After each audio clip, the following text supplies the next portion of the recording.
Olá, pessoal. Estamos em mais um podcast da Universidade do Carbono, a Revolução NBS, a Universidade do Carbono, que é uma iniciativa entre o PSEG e a BR Carbon para qualificar, para levantar a régua os profissionais que atuam no mercado de carbono. Vamos falar hoje sobre um tema super importante, que são as florestas de sementes, super importante aí para os projetos de restauração.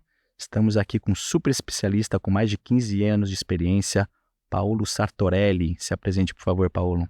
Oi, Danilo, obrigado. Meu nome é Paulo Sartorelli, eu sou engenheiro florestal, formado na FAEF em Garça em 2006. Sou especialista em recuperação de áreas degradadas, restauração ambiental em 2018 pela UFSCar, fiz uma pós-lato sensu. Estou muito feliz e honrado com o convite da Universidade do Carbono para dar aula.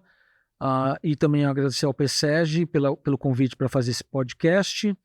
E estou aqui para tirar as dúvidas desse método inovador e tão importante para o mercado de carbono. Maravilha, Paulo. Então, para iniciarmos, o que é a floresta de semente, muvuca, semeadura direta, seja lá o nome que você queira escolher, e conta um pouco do histórico, né? Como que isso se iniciou, de onde que veio essa metodologia? Perfeito. O histórico da floresta de sementes, da muvuca de sementes, ele começa lá no Mato Grosso, em 2006, com o Instituto Socioambiental, onde eles precisavam restaurar as cabeceiras do Rio Xingu, que ficou fora do Parque Indígena, e eles tentaram fazer um projeto de plantio de mudas, não deu muito certo. Foi quando alguém lá de dentro, um dos técnicos do ISA, falou, vamos tentar fazer semeadura direta. E aí eles começaram a testar algumas coisas de agrofloresta e eles começaram no que eu considero o primeiro método científico da humanidade, tentativa e erro. Eles começaram colocando uma quantidade de sementes por hectare no trator, mecanizaram, né? Porque o Xingu é muito grande. E aí eles chegaram no número de 300 mil sementes por hectare lá, e uns 60 quilos por hectare, e dessa forma eles iniciaram a muvuca de sementes, a floresta de sementes, lá, e hoje eles têm, acho que, por volta de 7 mil hectares restaurados com esse método.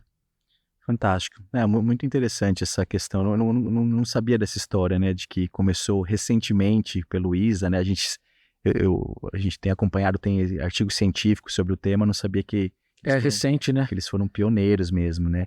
E em conversas anteriores que a gente teve, né, você mencionou que a floresta de sementes é um tripé, né? Social, ecológico e econômico. Você pode explicar um pouco esse aspecto para a gente? Bom, o ecológico, o que eu vejo na minha experiência com semeadura direta? Quando a gente planta uma semente, o que eu vejo é que a semente ela já nasce rustificada, ela já nasce naquele meio. Isso tem vários desdobramentos. Primeiro, que o indivíduo que vai se expressar ali, nesse sítio, é o meio que vai selecionar. Não sou eu, viverista, que vai ver o vigor da muda e vou colocar no terreno. Não, eu coloco, vamos imaginar, 6 quilos de jatobá por hectare, que é um bom número. O meio vai selecionar desses 6 quilos indivíduos mais bem adaptados a essa condição edafoclimática. Então, quando eu tenho isso, eu consigo ter resultados ecológicos e no sentido de indicadores precocemente, porque eu tenho uma alta ocupação do solo com árvores, arbustos ou capins, depende da fitofisionomia, e com isso eu consigo ter já nos primeiros meses um processo ecológico muito interessante, polinização. Como eu uso espécie de adubação verde, e algumas arbóreas também têm floração precoce, se você andar numa floresta de sementes com 6 meses, você vai notar um número grande de abelhas. Outra coisa ecológica que eu vejo é a deposição de matéria orgânica no solo. Então você tem as plantas perdendo folhas, ainda que sejam arbustos e árvores pequenas, elas estão depositando aquilo no solo. E por fim, pensando em números, nas minhas experiências, e pensando no estado de São Paulo, tem uma lei aqui no estado de São Paulo chamada SMA 32. Então, essa lei, ela dá para o proprietário rural 20 anos para ele entregar os indicadores. Eu consigo os mesmos resultados de 20 anos em 3, 4, 5 anos. Ou seja, eu formo uma capoeira muito cedo. E depois a floresta se vira sozinho. Então, esse lado ecológico é muito pujante na floresta de sementes. E aí, claro, a gente tem uma diferenciação quando a gente faz mecanizado e manual na cova. Mas o resultado ecológico, ele é similar. E o econômico? O econômico, Danilo, quando a gente pensa em escalonar, como o carbono pretende fazer, e como a gente precisa, né? Não só o carbono, mas a gente precisa escalonar a restauração. Se a gente consegue mecanizar, a gente consegue fazer 20 hectares em um dia de plantio. Uhum. Então, isso reflete numa redução de custos.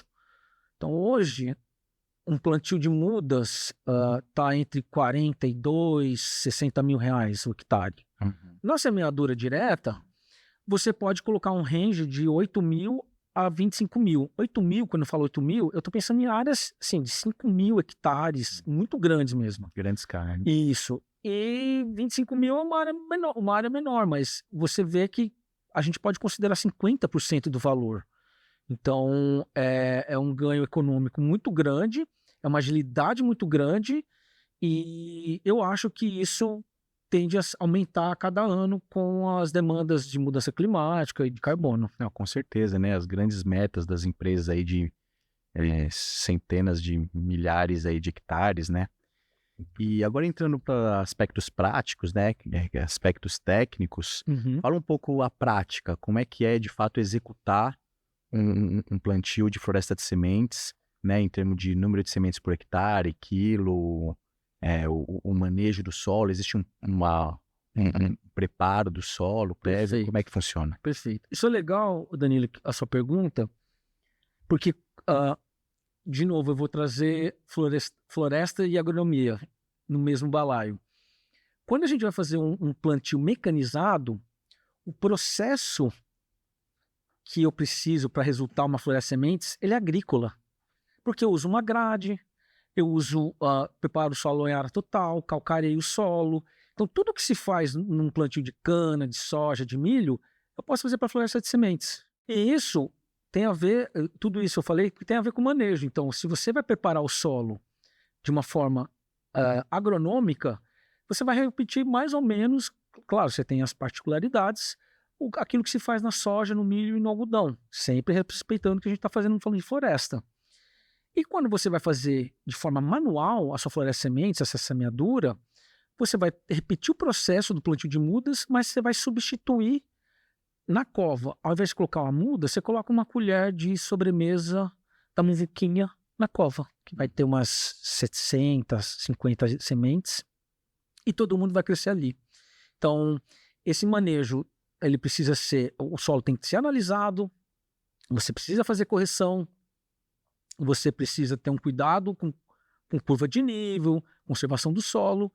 E recentemente eu introduzi uma coisa que pouca gente usava na restauração e na semeadura, que são bactérias do solo. Essas bactérias foi de uma empresa parceira da minha empresa, e ela criou esse consórcio de bactérias onde tem a bactéria que vai absorver o nitrogênio, a do fósforo, a do potássio, a que vai aumentar a resistência seca e que vai acidular as sementes para, por sua vez, germinar mais e melhor. Então, eu tive resultados muito bons quando eu coloco um solo corrigido, NPK e uma bactéria. Eu tenho mais densidade e mais altura na unidade de área. Então, assim, esse cuidado com o manejo, esse manejo que eu gosto de falar na floresta de sementes, a gente sempre tem que pensar na floresta de sementes como com um cuidado prévio. Todo projeto, pelo menos na minha percepção, ele está sempre preocupado com a manutenção. A manutenção. Se a gente pega o que a gente vai gastar com a manutenção e investe no preparo, no antes, a sua manutenção lá na frente, Danilo, e a minha experiência que eu trago aqui para os ouvintes, é de 0 a 3 manutenções até o 3º ano. Isso com uma grande infestação prévia de braquiária. Sim, a gente trabalha em áreas com braquiária. Claro, O diagnóstico ambiental, o que você vai tomar, a tomada de decisão do restaurador, depende do diagnóstico ambiental. Então, você tem que ver o uso e ocupação do solo, o que é o histórico, o que foi, né? Eu trabalho geralmente em áreas de pasto e de agricultura, né? Que ou era reserva legal, e o cara vai ter que recompor a reserva legal lá. Então, a gente sempre está trabalhando num solo bem... do ponto de vista da floresta, de iniciar uma floresta, às vezes ele não é tão agradável às sementes, às mudas, né? Mas é nesse sentido que a gente trabalha, com áreas degradadas, né? Sim, e normalmente quando o pessoal vai fazer um plantio onde tem uma grande infestação de braquiária, que é o comum, vamos dizer assim, o pessoal costuma usar algum tipo de herbicida, Perfeito. né? E como que é esse manejo do herbicida? Pode vir a influenciar na germinação das sementes, matar mudas que podem estar ali germinando? Perfeito, Danilo. Quando eu iniciei lá no oeste da Bahia, cara, a primeira floresta de sementes que eu plantei, eu semeei e era numa região de cerrado, né? E deu 45 dias, eu fui lá visitar após a semeadura. Então, tinha muita coisa germinada, os cajuzinhos, baru, tava tudo nascendo. Só que a braquiária também tava. Foi aí quando eu aprendi o que era um herbicida seletivo, que o produtor rural falou, a gente tem um herbicida seletivo, ou seja, ele vai atingir só as gramíneas. E aí quem está nos ouvindo pode se perguntar, mas isso não vai influenciar nas minhas mudinhas? Para um indivíduo ou outro, sim. Só que lembre-se, pessoal, a gente joga alta densidade. Esse é o segredo da semeadura direta, uma alta densidade, porque um indivíduo ou outro, ele pode sim sofrer com esse herbicida seletivo, ainda que seja para uma monocotiledônea. Mas a gente tem muitas árvores nascendo. Então, se você tem 15 mil árvores nascidas, ou mudas nascidas, você vai ter um indivíduo que vai sentir mais, mas o manejo, você homogeneiza o manejo, né? Você não fica preocupado, e eu gosto de falar isso também, Danilo, que a floresta de sementes ela não está preocupada com o indivíduo. Porque se eu pensasse em uma linha de mudas, um espaçamento 3x2, se eu usar qualquer coisa, qualquer deriva que agrida a muda ou que possa causar algum retardamento ou até morte, eu tenho que tomar um extremo cuidado. E de fato, é assim. Agora, quando eu estou numa floresta de sementes, que eu tenho 20 mil mudinhas germinadas, é o meio que vai selecionar e aí eu consigo homogeneizar. E aí, Danilo, com o advindo da tecnologia, hoje a gente tem pré-emergentes seletivos para o banco de sementes. Então, quando eu vou fazer a floresta de sementes, eu passo a grade, a depender 2 vezes. Depois eu passo um herbicida tipo Roundup em área total, semeio, e depois que semear, eu enterro as sementes, eu jogo um herbicida pré-emergente. Isso reduz muito a porcentagem de solo ocupado com a braquiária. Mas depois de 30 dias você pode ter braquiária? Claro. E aí sim eu entro com manejo, às vezes usando drone. Pontual, uso menos, poupo recursos econômicos, poupo a natureza, para não ficar lavando a área com muito herbicida, e a gente consegue controlar isso no primeiro ano. Um segredo aqui que eu queria compartilhar com vocês é o 30, 60, 90. Que você semeou, 30 dias depois você vê a sua área, você vai visitar. Aí você olha o horizonte e vê quanto, o drone, você vê quanto que o seu solo está ocupado. Aí você vai tomar a decisão se você vai manejar ou não esse capim. 60 de novo, 90 de novo. Se a gente conseguir segurar esse filtro ecológico que é o capim nesse período, depois é só correr para o abraço. Maravilha. Uma dúvida que eu tenho também, normalmente quando o pessoal fala dessa metodologia, né, é que cada espécie vai ter ali um comportamento, né? Normalmente os plantios que são feitos, convencionais, com plantio de mudas, né, tem toda uma estratégia ali de fazer a quebra da dormência da semente. Algumas sementes, elas são mais... têm maior durabilidade, né, no solo, outras têm menor. Então, como que isso vai funcionar, né? Eu imagino também que existe muita pesquisa ainda, né? De realmente gerar tratamentos, fazer combinações, diferentes composições de sementes, etc., para ver, de repente, jogar tô pensando alto aqui, né? Às vezes fazer um lanço de uma determinada composição e de repente, às vezes, jogar outra semente num outro momento do estágio sucessional. Não sei, acho que muita pesquisa precisa ser feita nesse sentido, imagino eu.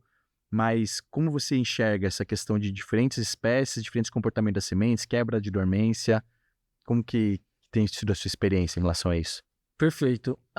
O seu questionamento, Danilo, traz tanta coisa. Primeiro, de fato, a gente tem pouca pesquisa com relação a sementes no Brasil. Eu conheço 6 ou 7 pesquisadores que são da semente.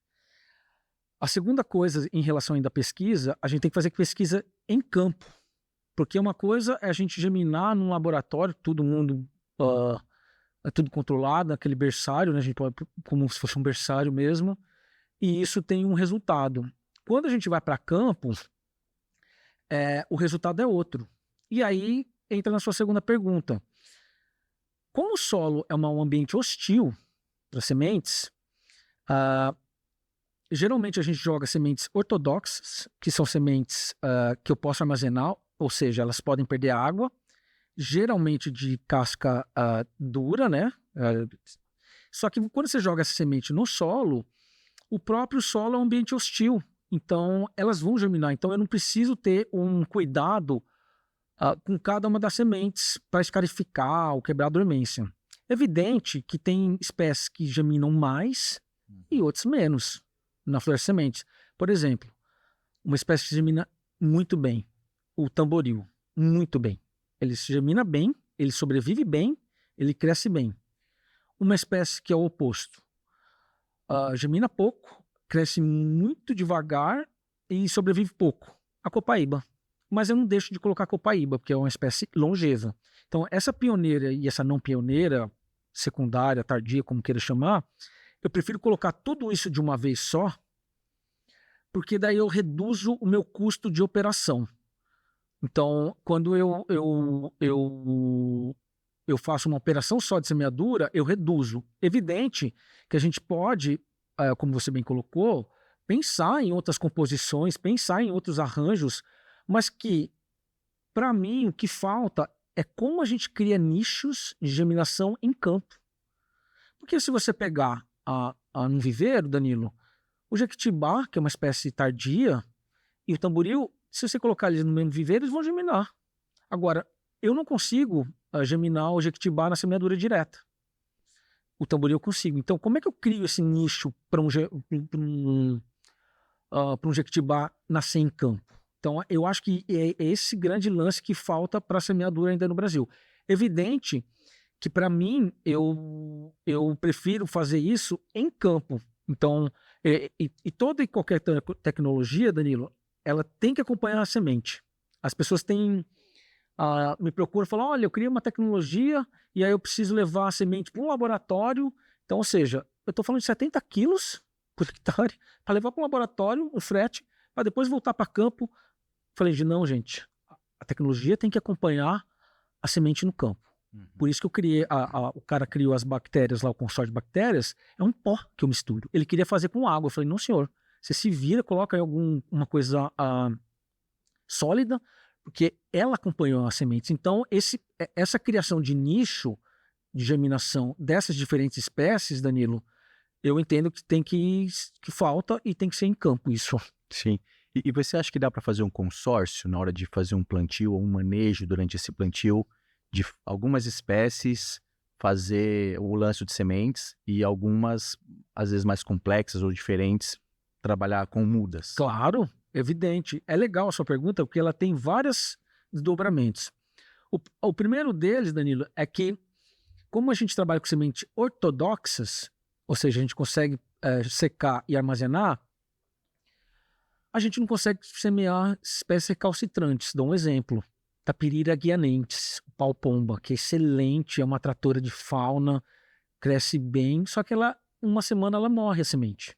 Então, sim, eu gosto de falar para os meus clientes e os projetos que eu trabalho, eu falo, gente, o que germina bem na semeadura, tira do viveiro. O que não germina na semeadura, a gente coloca via muda. Agora, pode haver uma espécie, Danilo, que ela germina bem na semeadura. Só que às vezes o acesso dela é tão difícil e tão poucas sementes que você vai limitar a quantidade de sementes por hectare, aí sim a gente pode colocar como muda. Então, a semeadura, gente, ela não exclui a muda. Só que para mim, eu acho que a gente vai haver uma reversão em que projetos vão ter um protagonismo da semente e a muda vai ser um complemento. Porque você imagina, Danilo, ao invés de eu plantar 1.667 mudas por hectare, eu posso colocar 50 dentro de uma floresta de sementes depois que eu semeei. Eu vou lá com os trabalhadores, jogo, distribuo em 1 hectare 50 espécies ou 50 mudas de espécies recalcitrantes. Cara, ótimo. Então, e as espécies recalcitrantes ainda tem um grupo funcional que tem muita associação com fauna. Então, é ótimo fazer isso. Agora, toda vez que a gente está falando disso, de esse complemento, a gente sempre tem que levar em consideração o custo. Então, eu prefiro reduzir esse número de mudas por hectare para consorciar das espécies que eu não consigo semear e fazer uma coisa completa. Sim. E você falou dessa questão da escalabilidade usando o implemento agrícola, né? Eu acho isso fantástico, né? Você consegue, de fato, se forem 20 hectares por dia, é impressionante. Mas a gente sabe que, em muitos casos, né, o pessoal tem executado restauração, às vezes em áreas de baixa aptidão agrícola, né? Áreas declivosas. E aí, como que fica a operação de você trabalhar em áreas que, às vezes, o implemento agrícola não... Perfeito. Não sei se eu deixei claro. A semeadura direta com floresta sementes é um método que você pode fazer tanto manual quanto mecanizado. Quando você está falando de morro acima, você vai ter que subir morro acima. Agora, eu pergunto para vocês, se eu coloco um borná com 5 kg de sementes nesse borná, com uma colherzinha de sobremesa para cada uma das covas que eu vou semear, você acha que é mais fácil subir isso morro acima ou com uma caixa de muda? E outra coisa, a sua pergunta me lembrou de outra coisa. Eu não irrigo semeadura direta. Então, subir morro acima para irrigar muda por muda é mais um custo. Eu não faço isso na semeadura. Porque, de novo, o meio seleciona os indivíduos mais bem adaptados. E tem uma coisa que eu gosto de falar também, que a pessoa fala, mas você não vai irrigar, mas a mudinha vai morrer, não vai sobreviver. Alta densidade, indivíduos serão selecionados. E para aqueles que ficarão, Danilo, fisiologia vegetal, fechar estômago, perder folha. Isso acontece desde que o indivíduo é jovem. Então, eu não irrigo.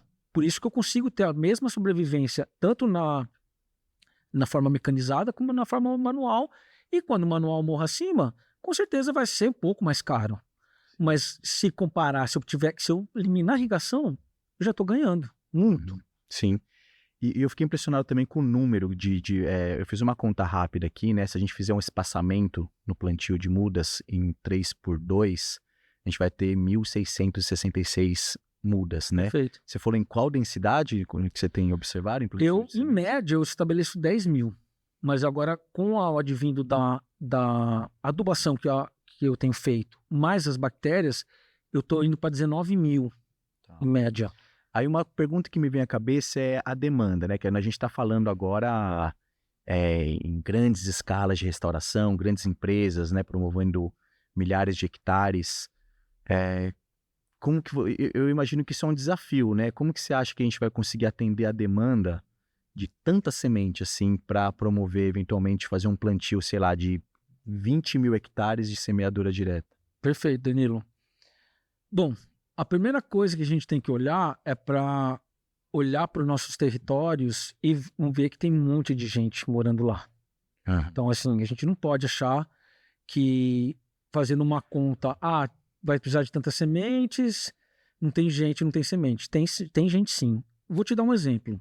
O oeste da Bahia tem mais de 150 comunidades tradicionais. Então, eu morei lá e lá eu tenho cerrado sentido restrito, campo, vereda, mata de galeria, mata ciliar, floresta estacional, decidual, floresta semidecidual. Eu tenho tudo isso. Então, o que eu acho que a gente tem que fazer é mobilizar essa turma para, primeiro, criar demanda, né, da restauração. Você não pode mobilizar ninguém antes de criar demanda.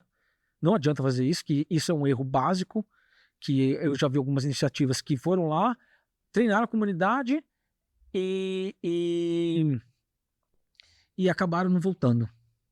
Então, eu entendo assim, se você criou demanda, você vai na comunidade, pergunta se eles têm interesse e começa um programa de coleta.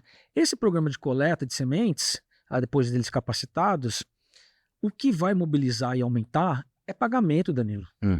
Aspecto social, né?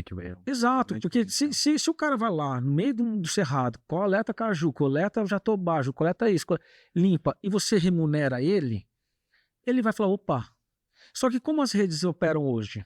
Uma baita incerteza.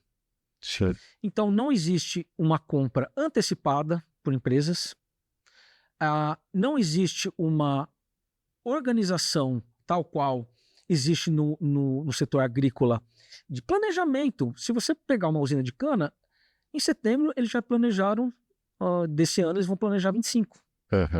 Isso não existe na restauração. Então, se você faz um planejamento, uma organização de compra e chega com essa demanda nas redes, as redes vão atender. Porque a gente não pode, eu também não gosto do fato de que vamos fazer um diagnóstico da cadeia de restauração. Precisa de tantos viver, de tanto disso, tanto... Gente, eu entendo que isso, e eu acho que isso é uma coisa de mercado, que quando você vai criando a demanda, o mercado ele se adequa. E isso cabe pro coletor. Eu falo porque no oeste da Bahia, eu comecei com 1 hectare. Depois eu estava para plantar 30. Eles tinham capacidade de plantar 30 em menos de 2 anos. Então é exponencial a coleta. Sim. Só que a gente tem que começar a colocar o pé na água. Senão, se a gente ficar esperando que não tem semente, não tem semente. Poxa, a gente tem a gente tem que capacitar essas comunidades e a gente tem que comprar de forma organizada. Sim.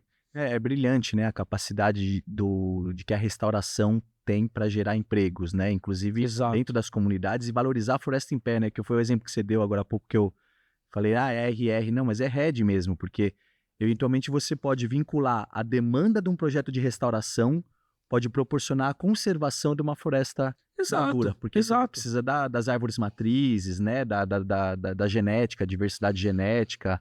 Então, é um grande potencial. A restauração como um todo, seja de muda ou de semente, tem um grande potencial. E a de semente, né? O plantio de sementes ainda mais, porque a gente vai precisar de maior densidade de sementes, né? Se você permite, eu tenho uma coisa para complementar isso. Quando a gente está falando de um projeto de ARR, as pessoas estão falando assim, vamos lá fazer educação ambiental. Separa o lixo, não sei o quê, eu acho isso tudo válido. Tomar cuidado, acho válido. Mas se você parar para pensar que um projeto de ARR, ele tem uma educação ambiental na veia, que eu vou ensinar a diferença de flor e fruto, semente e fruto, o que é uma floração. Evidente que há comunidades que já observam, mas se você começa a trazer um olhar técnico para eles e valorizar o conhecimento deles, somar esse conhecimento técnico que a gente tem e o conhecimento tradicional, você faz uma baita de uma educação ambiental. E aí, eu falo isso porque quando no oeste da Bahia eu comecei a comprar sementes das meninas lá, um dia pegou fogo o cerrado. Elas me ligaram, desesperadas. Antes, elas poderiam falar, moça, o cerrado pegou fogo. Sim. Então, mudou a visão delas do cerrado. Legal. Então, isso é uma educação ambiental sem precedentes. Fantástico. E voltando um pouco, né, a gente falou agora da dificuldade de áreas declivosas, etc. A gente tem visto umas tecnologias aí a bordo de drones, né, para acessar, às vezes, áreas mais inacessíveis, né, para fazer esse lanço de sementes. Você acha que esse tipo de tecnologia pode vir a ajudar, a trazer mais eficiência para a restauração? Olha, Danilo, eu sou filho de professores universitários e a tecnologia sempre permeou minha vida. Então, toda e qualquer tecnologia que venha somar a restauração, você pode ter certeza que eu vou abraçar. No entanto, o drone, eu tenho algumas ressalvas. Por quê? O drone, ele não capina, ele não tira o filtro ecológico. Ele pode jogar o herbicida, tudo certo. Só que eu vou jogar herbicida numa touça de capim com 1 metro e pouco de altura, qual a efetividade que eu vou ter disso? Então eu vou ter que reduzir essa biomassa primeiro na mão. Perfeito, reduzir a minha biomassa. Agora eu vou subir morro acima semeando? tem que enterrar a semente. A gente não pode achar que semeadura direta não se prepara o solo, não se enterra a semente, não se corrige o solo, não se aduba. A gente tem que fazer esse processo para que a floresta dê certo. E o drone não faz isso. O drone, para mim, ele pode ser... tem que subir a muvuca de sementes lá para o alto porque o pessoal está semeando. Cara, lindo. Carregou aqui, subiu, tá lá 100 quilos lá para cima. Eu acho fantástico. Agora, quando a gente coloca isso como uma panaceia, eu acho que a gente tem que tomar um cuidado. Porque eu já vi iniciativas que querem semear um pouquinho de sementes, 5, 6 sementes por cova com drone, ou se não, semear em cima do capim ou da palhada. Eu acho assim estranho. Eu não tenho essa experiência, mas pensando na minha experiência que eu vejo, eu acho assim, eu tenho ressalvas para que a gente possa usar ele na restauração. Agora, por outro lado, se você tem um fragmento, vamos imaginar que você já tem uma floresta semente de 5 anos estabelecida, só que você fala, cara, tá faltando alguns indivíduos aqui, algumas espécies. Eu acho interessante a gente fazer uma semeadura direta de espécies, por exemplo, micro. São aquelas espécies que vão ter mais de 1 milhão de sementes por quilo. Pode chegar a 3 milhões algumas figueiras. Então, se você encapsula isso, esse coquetel, e joga, eu acho que pode ser um caminho. Sim. Agora, eu uso o drone para diagnóstico ambiental, fantástico, como você usa no RED, e eu também uso na contenção do capim quando ele está pequeno, quando eu já semeei a floresta e eu não consigo subir ou andar com o trator na área mais. É isso, né? Você destacou muito bem que a gente precisa preparar o solo e etc. E como que... É isso, eventualmente fazer um pool de sementes ali que eventualmente vão ter maior probabilidade de se estabelecer com menos trato pré-manejo, né? E outra coisa que me veio à mente, fala de novo, são quantas sementes e quantos Perfeito. quilos por hectare que você lança? Eu fiquei pensando, como que a gente carrega isso, né? O pessoal, se a gente colocar uma asa numa calcareadeira, né? Uma asa? Pegar a calcareadeira e enfiar uma asa, né? Se você quiser se você tiver um carro do De Volta para o Futuro, dá para fazer. Mas brincadeiras à parte, mas dá para fazer com avião. Você tirar um Ipanema do ar, inclusive toda feira agrícola que eu vou visitar, eu sempre vou no stand da Ipanema, sempre converso com os técnicos. E primeiro, você tem que ter mais hectares, e eu acho que, eu não me lembro agora a litragem, agora me fugiu, peço desculpas, mas você consegue fazer semeadura via aérea e depois você vem com o trator enterrando. Então é possível. Inclusive, teve uma área lá no oeste da Bahia que eu fiz uma recomendação, fiz uma consultoria, em que nada chegava lá, nem o ser humano, umas vossorocas enormes. Então eles fizeram a contenção física da água, né, lá em cima, e nas vossorocas, e aí foi feito uma semeadura aérea. Então é possível. Agora a sua pergunta que foi... Quantas sementes, sim. Quantos quilos, quantas sementes por hectare você usa? Legal, isso é uma pergunta bem interessante. Bem, como a gente tem mais de 100 e poucas fitofisionomias, me foge o número, vai depender da fitofisionomia. Pensando em cerrado, você vai ter de 50 a 100 quilos numa densidade que pode variar de 300 mil sementes até quase 800 mil sementes por hectare. E floresta, em especial Mata Atlântica, umbrófila, né, você vai ter um pouquinho menos, porque as sementes são um pouquinho menores. Então vai ter uns 30, 50, aí você vai ter umas 300 mil, 600 mil sementes. Isso é muito variável, Danilo. Eu não posso cravar um número, porque vai depender da sazonalidade da espécie. Tem espécie que é bianual, da oferta, se a rede de sementes consegue acessar a espécie. Então, mas esse range é um range bem bacana a gente pensar. Legal.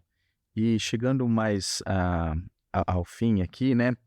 Fala um pouco, Paulo, da experiência prática mesmo, né? Você contou várias vantagens, desvantagens, desafios. E dentro dessa experiência que você tem de 15 anos, você falou, né? Conta um pouco, por exemplo, sei lá, dos desafios de você fez e, pô, não deu certo, tive que melhorar, os aprendizados. Conta um pouco dos aprendizados que você teve, das respostas que você já observou de quando deu certo, quando não deu. E falar um pouco também, pensando no mercado de carbono, como você vê essa questão do incremento de carbono? Então é isso, traz a experiência que você tem observado e como você vê essa questão do incremento de carbono desse tipo de metodologia. Perfeito, Danilo. Como todo restaurador, eu tive sucesso e insucessos. Então, os insucessos que eu tive... primeiro, deixa eu só deixar claro para o ouvinte que eu não sou um empreiteiro da restauração, eu sou um consultor. Então, eu sempre trabalhei trazendo essa inteligência da semeadura para o produtor, para a usina de cana. Então, o operacional era deles. E o que eu vi é que, nas áreas que não deram certo, é que quando você não tem um trato, um cuidado antes, aquilo que eu falei do preparo agronômico do solo, correção, e o manejo no 30, 60, 90, aí vai errar, você vai falhar. E você pode também ter uma limitação, às vezes, da própria cultura. Por exemplo, cana-de-açúcar. Cana-de-açúcar é muito comum você usar pré-emergentes para sementes de cotiledôneas, que são todas as sementes de árvores que a gente coloca. Então isso, se você semear sem saber disso, sem fazer um bom diagnóstico, você pode ter um insucesso. E sobre a questão do carbono que você perguntou, né? Incremento dos estoques de carbono. Pois, perfeito. Olha, como o estoque do diâmetro e altura nunca foi uma demanda da restauração, eu sempre fiz cobertura de solo com vegetação nativa, densidade e riqueza de regenerantes. Era isso. Até porque a restauração, pela restauração, vamos chamar assim, ela simplificou o inventário, porque é caro o inventário. Então isso nunca foi uma demanda da minha empresa. Uhum. Dito isso, a gente precisa mensurar essas áreas de semeadura para ontem, para a gente começar a fazer essas curvas de incremento, porque realmente é um déficit que a semeadura tem, porque a semeadura ela nunca foi vista como uma coisa que dava certo, que era possível. Então eu comecei a fazer semeadura em 2010 e de lá para cá eu até brinco que eu subi o rio acima, remando o rio acima, porque eu tive várias respostas negativas dizendo que não vai dar certo, que não tem base científica. E hoje eu crio ciência a partir da prática, inclusive você até me ajudou num experimento que eu fiz, para responder isso cientificamente, e isso também passa por acompanhar desde o início a evolução de uma floresta de sementes. Então eu acho que isso falta muito, é um nicho de pesquisa aberto, inclusive a minha empresa tem áreas que quem quiser estudar, fazer a coisa, a gente tem interesse em fazer parcerias, porque realmente falta, Danilo. Para mim, o chutão, né? Eu acho que vai dar bom as florestas sementes, porque a gente tem muito mais árvores por hectare. Ao final de 5 até 10 anos, você vai ter uma média de 3.000 árvores. Fora o que a regeneração virá. E quando você compara plantio de mudas e florestas sementes, a semeadura direta, na semeadura direta, você tem maior riqueza de regenerantes e densidade. Isso eu fiz lá quando eu fiz a política pública, participei da equipe de política pública do estado do Mato Grosso. Sim. Eu não tenho dúvida alguma de que a metodologia de floresta de sementes ela dá certo, né? Realmente essa questão que você falou de precisa mais pesquisa, né? Por exemplo, já existem poucas referências de florestas maduras que veio de restauração para a gente monitorar. Perfeito. Né? Então, existe um paper do Pedro Brancaleon de 2020, publicado na Journal of Applied Ecology, que ele compara diferentes tratamentos, né? Ele em intensidade de plantio, manejo, proporção entre pioneira e tardia. E é interessante ver lá que isso plantio de muda, Sim. Tá? E cada tratamento teve uma resposta diferente. Perfeito. Né? Então, quando alguém às vezes pergunta, mas a muvuca dá mais ou menos carbono do que o plantio de mudas? Você fala, depende do tratamento. Claro. Você acabou de falar, os insucessos que você observou foi problema do tratamento que você fez. Então, eu acho que no meu ponto de vista, né, precisam mais pesquisas, mas, por exemplo, tem um paper do pessoal da ISA, do ISA, que eles acharam um incremento aí em torno de 8, 9, Sim. Um incremento médio anual, falando em tonelada de CO2 equivalente, que é muito próximo e às vezes até maior do que alguns plantios, né? Tem plantio de restauração chega a 11, e isso falando nos primeiros 9, 10 anos. Eventualmente pode chegar que os primeiros 10 anos ainda quando está começando aquela barriga, né? Que o crescimento da floresta é meio que um S, né? Ela começa baixinho, aí depois de 10 a 25 anos ele tem um boom muito alto, né?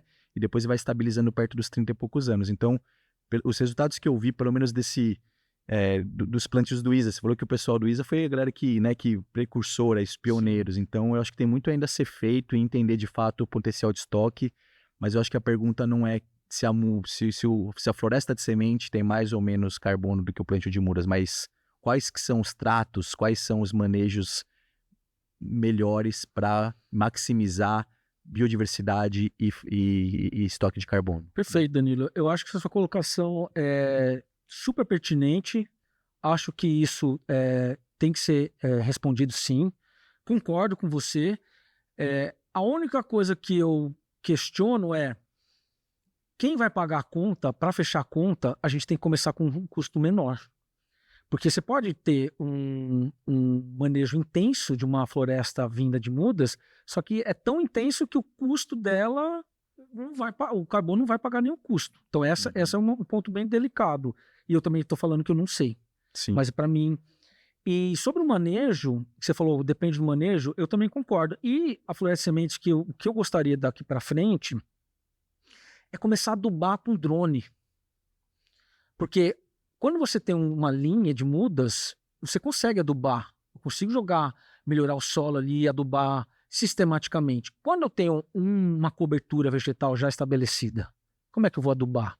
Então, eu acho que nesse sentido, para a gente dar um pulo a mais, acelerar mais a biomassa na floresta de sementes, eu queria começar a fazer esses experimentos de adubação com florestas de sementes já estabelecidas, com 5. Eu até tenho umas áreas, porque o que eu vejo na minha melhor floresta de sementes no oeste da Bahia era um solo extremamente corrigido, que era uma área de pivô central. E eu coloquei, não foi bactérias, mas eu coloquei inoculantes, os Rhizobiums. Deu muito bom. E, pasmem, é um solo extremamente compactado e duro, mas duro. E você tem uma floresta muito bacana, um cerrado no caso, né? Um cerradinho, um cerradão. Então, eu entendo que a gente tem que ter esse aporte tecnológico na adubação no longo do tempo da existência da floresta de sementes, para a gente também ter um incremento de biomassa, porque realmente hoje não tem. O que eu faço? Na hora que eu planto e incorporo as minhas sementes, eu jogo uma quantidade de NPK por cima da terra. Então, eu jogo de tal sorte que eu não deixo o solo ácido e também não permito que o nitrogênio queime a semente, né? Então, é o suficiente para ela dar um arranque. Sim. Então, agora, e depois disso? Eu preciso adubar. Então, eu acho que é nesse sentido que a gente vai conseguir reduzir custo, aumentar a biomassa na floresta de sementes, e aí talvez aquilo que você falou não é o manejo, é que a semeadura está muito aquém do plantio de mudas no sentido de estudo. Sim, sim. E é interessante isso. Você mencionou agora há pouco, né, que o foco nunca, de maneira geral, na restauração, tanto de muda como de sementes, nunca foi o carbono. Sempre foi cobertura, número de regenerantes, biodiversidade, e agora a gente vai ter que encontrar uma otimização em relação a isso. Paulo, para finalizar aqui, lembrando que todo mundo que a gente entrevistou até agora, né, são ministrantes, são docentes do nosso curso, nosso MBA de Soluções Baseadas na Natureza, Mercado e Projetos de Carbono. Conta um pouco, Paulo, como que vai ser, vai ser a aula que você vai ministrar para a gente, que está prevista para o próximo semestre, e um pouco da perspectiva futura que você vê também. Fala um pouco da aula, mas já contextualizando uma perspectiva futura também do mercado de carbono, né, já que você está no curso, para como os projetos de ARR podem vir a influenciar e melhorar essa metodologia que você trabalha. Perfeito. Bom, eu às vezes estou professor, né? Inclusive eu faço algumas mentorias de floresta sementes, explico. Então a minha ideia é trazer toda a minha bagagem prática, sem fugir da ciência, para o aluno. Então eu quero que o aluno, dentro da minha aula, entenda desde o diagnóstico até o monitoramento. Então eu vou abordar tipo de maquinário, como corrigir o solo, cálculo, que é uma pergunta muito recorrente. Como é que eu calculo o número de sementes por hectare? Porque você falou de 300 a 800 mil. Mas como é que eu faço linha por linha, se eu tenho 70 espécies? Então, tudo isso eu quero explicar para o aluno, para que o aluno possa ter aquilo que eu não tive no passado, uma referência, que para ele ter um norte para fazer a semeadura sem medo. E é claro que sempre toda restauração, independente se é semente, muda ou regeneração, ela é desafiadora, é um desafio. Então, o que eu quero trazer para o aluno da Escola de Carbono é que ele possa ter, pelo menos, um norte de para onde caminhar, onde comprar sementes, como corrigir o solo, como calcular, como monitorar, como ver quais os herbicidas que eu tenho que usar, qual tempo. Então, eu quero trazer tudo isso de maneira mais profunda para que ele tenha subsídio para enfrentar os desafios da restauração em projeto de ARR. Você falou e o projeto de ARR relacionado à semeadura, eu acho que eu vejo de uma forma muito boa os projetos de ARR, porque cada vez que a gente planta uma semeadura direta, a gente faz uma semeadura direta, a gente está gerando conhecimento e dados que podem ser publicados. Então a gente vai acertar, a gente vai errar, mas esses pilotos que vão iniciar agora, inclusive eu fiquei bem feliz, compartilho com vocês, que eu consegui reverter um projeto de carbono onde eles iam dar prioridade à muda e eu mostrei, junto com a equipe deles, por A mais B, com toda a bagagem que eu tenho de 15 anos, que a semente ia ser mais negócio. Então, hoje, a semente vai ser a maior parte do projeto e a muda vai entrar naquilo que eu falei, como recalcitrantes, E isso, a gente vai colocar o pé na água nos primeiros plantios, acho que vão ser uns 500 hectares de experimento, e com isso, Danilo, vai surgir muita informação, muito conhecimento, que talvez daqui 15 anos a gente olhe de novo, a gente escute esse podcast e fale, nossa, a gente fazia isso no passado. Há muito tempo o pessoal fala, a onda da restauração tá chegando, a onda tá chegando. Mas acho que agora finalmente... eu espero que esse mar não fique flat. Paulo, muito obrigado, cara. Foi um grande prazer aí, um grande aprendizado. Não vejo a hora de a gente ter as suas aulas aí iniciando em breve. E vamos juntos. Cara, eu agradeço novamente à Universidade do Carbono, a oportunidade, ao PSEG, a você, que é meu amigo de infância, que foi meu estagiário, né? E eu fico muito feliz e honrado de poder participar dessa iniciativa tão importante para o Brasil e que faltava mesmo. Eu acho que vocês estão de parabéns. E eu estou sempre à disposição de vocês. Muito obrigado. Maravilha, Paulo. Obrigado e até a próxima.